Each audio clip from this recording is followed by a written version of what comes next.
Bom dia a todos que estão assistindo essa apresentação. Hoje iremos fazer a análise do conto A Igreja do Diabo, do escritor brasileiro Machado de Assis. Como integrantes do nosso grupo temos João Paulo Santos Augusto, no caso eu, Lucas Belentani Paladino e Renan Brito Cunha, todos alunos da turma 311. Passando para o primeiro slide, vamos falar um pouco sobre o autor da obra, Machado de Assis. Machado de Assis nasceu no Rio de Janeiro no ano de 1839 e até hoje há uma discussão sobre sua aparência física, que apesar de possuir traços característicos de uma linhagem afrodescendente, foi descrito pelo escrivão Olímpio da Silva Pereira em seu testamento como um homem branco. É aclamado como um dos maiores nomes da memória literária brasileira e responsável por importantes críticas à sociedade da época. É responsável por cerca de 200 contos, 10 peças teatrais, 10 romances e centenas de crônicas.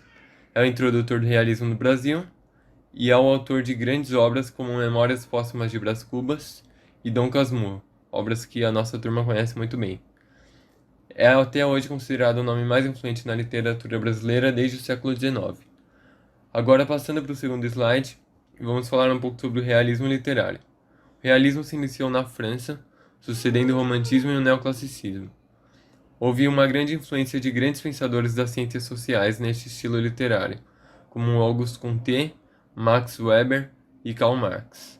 O realismo literário chegou no Brasil por volta de 1880, com o lançamento do romance escrito por Machado de Assis, Memórias Póstumas de Brás Cubas, que conta a história da vida do protagonista que nomeia o título da obra, Brás Cubas. O realismo é considerado o sucessor do romantismo no Brasil e se faz presente no conto quando tratamos da ironia e da crítica social, que são duas importantes características do realismo machadiano.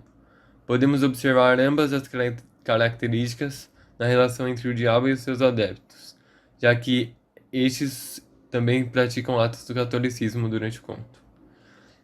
Agora eu vou citar algumas importantes obras do realismo no Brasil, começando por Memórias Póstumas de Brás Cubas, escrito em 1881 por Machado de Assis, Papéis Avulsos, escrito em 1882, e Quincas Borba, em 1891, também por Machado de Assis, ambas as obras.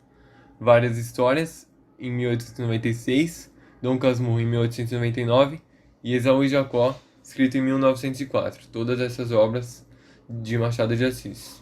Além disso, também existem algumas obras de outros autores, como o Ateneu, de Raul de Pompeia, que conta a história de um jovem chamado Sérgio, que é mandado pelo seu pai a um colégio internato, e lá ele é obrigado a conhecer novas pessoas e tem que se adaptar a um novo ambiente com novas rotinas.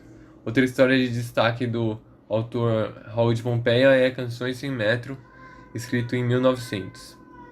Apesar de diversas obras realistas terem sido escritas já no século XX, esse movimento literário entrou em uma espécie de decadência na última década do século XIX, com o surgimento do parnasianismo.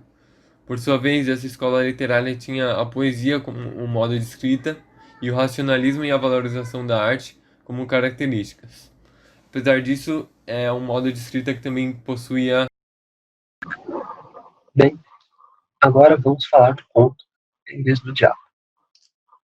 Vamos começar falando um pouco sobre sua produção e o contexto histórico e cultural em que ele foi escrito.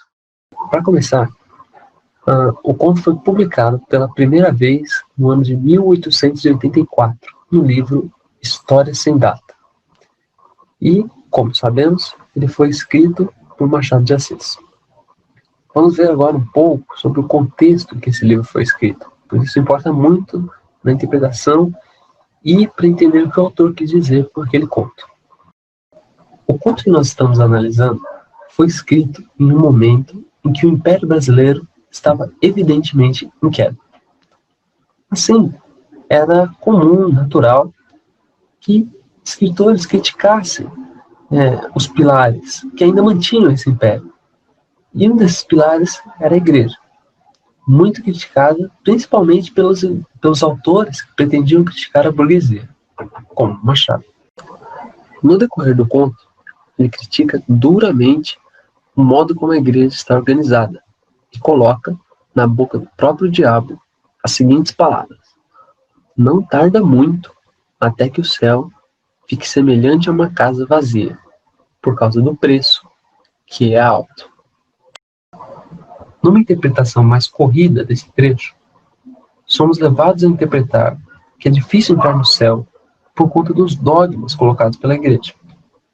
Entretanto, se fizermos uma análise mais profunda, veremos que também Machado está criticando a igreja por conta da cobrança de dízimos e por conta da sua riqueza, enquanto boa parte da população estava na pobreza.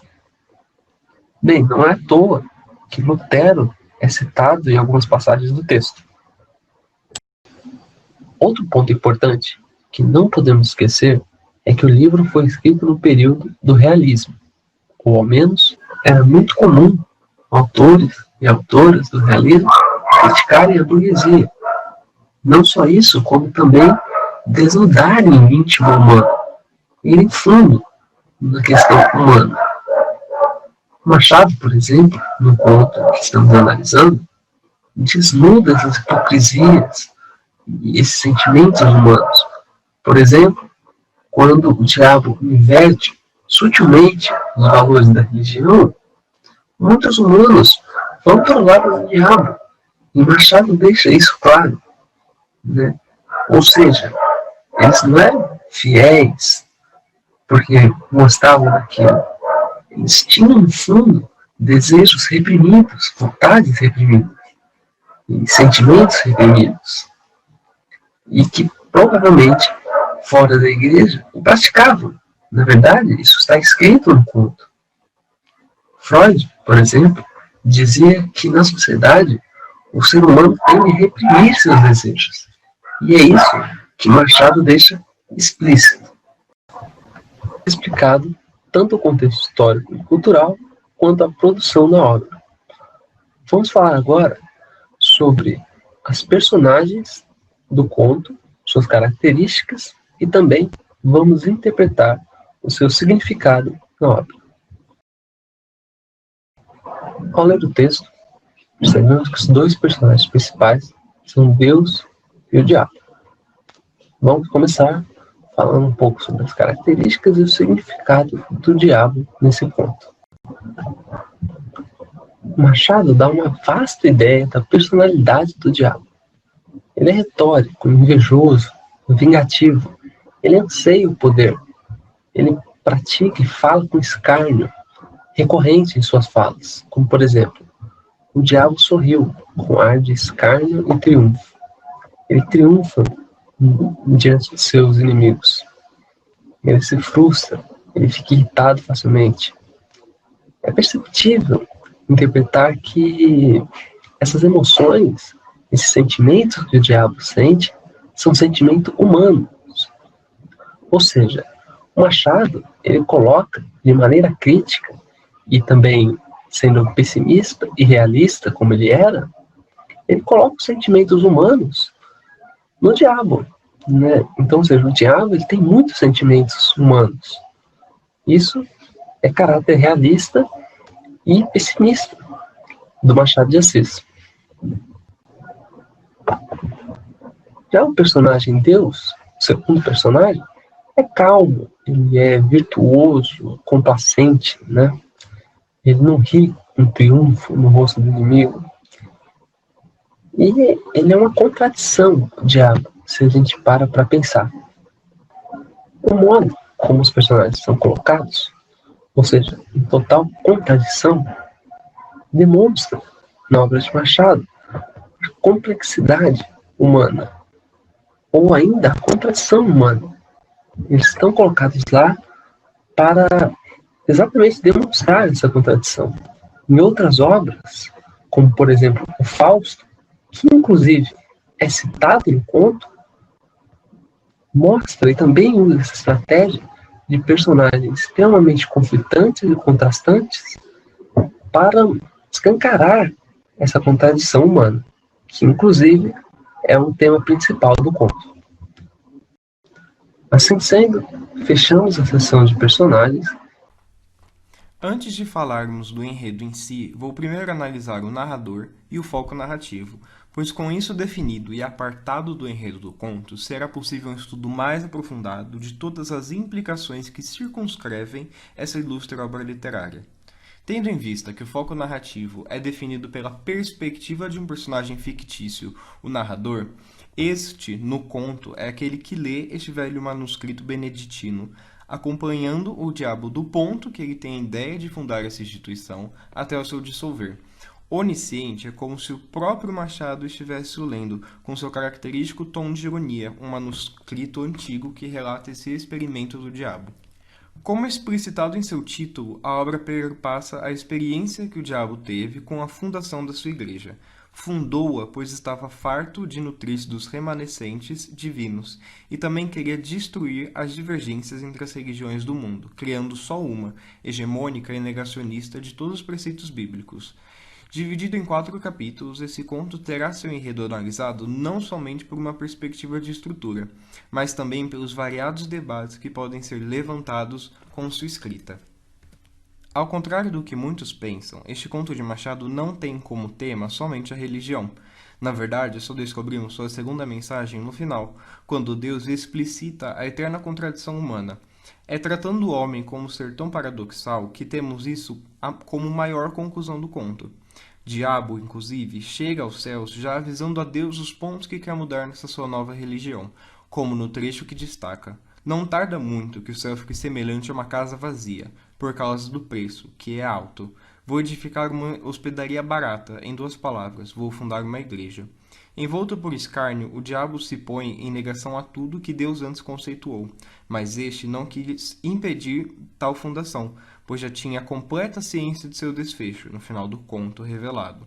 O diabo, este personagem alegórico que vai aos poucos invertendo a profanidade pela divindade em sua religião, vai também adquirindo muitos adeptos com sua eloquência e perspicácia de relevar o mal acima do bem. As intertextualidades presentes nas falas do diabo são muito importantes citar, pois à medida que ele vai ressaltando os 7 pecados, cunhando o conceito do que seriam as mais célebres obras da humanidade sem eles, ele cita a Ilíada, que, assim como o diabo e Deus no conto, as divindades e as profanidades também são aproximadas aos valores humanos e aos seus sentimentos.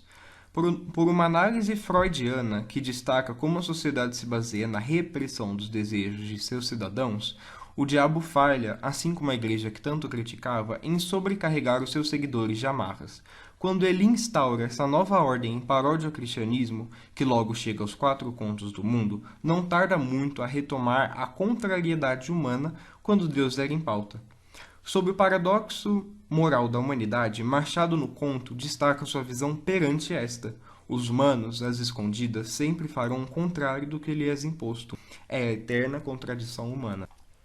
Podemos analisar o debate paradoxal da moral humana também pela perspectiva contrastante de 2 importantes filósofos políticos sociais, Jean-Jacques Rousseau e Thomas Hobbes, que cunham diferentes frases em suas produções.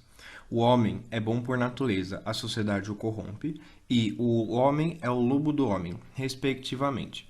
Se por um lado o homem hobbesiano é perverso e egoísta em sua essência e dá a mão de sua liberdade ao Estado em troca de segurança, o homem russoniano é bom e coletivo por natureza, e o processo de socialização, que também envolve a imposição religiosa, o corrompe. O conto assim segue, entre ironias e contrastes, inversões e ressignificados, para no final, consoante a maioria das obras machadianas, deixar o leitor uma reflexão, que,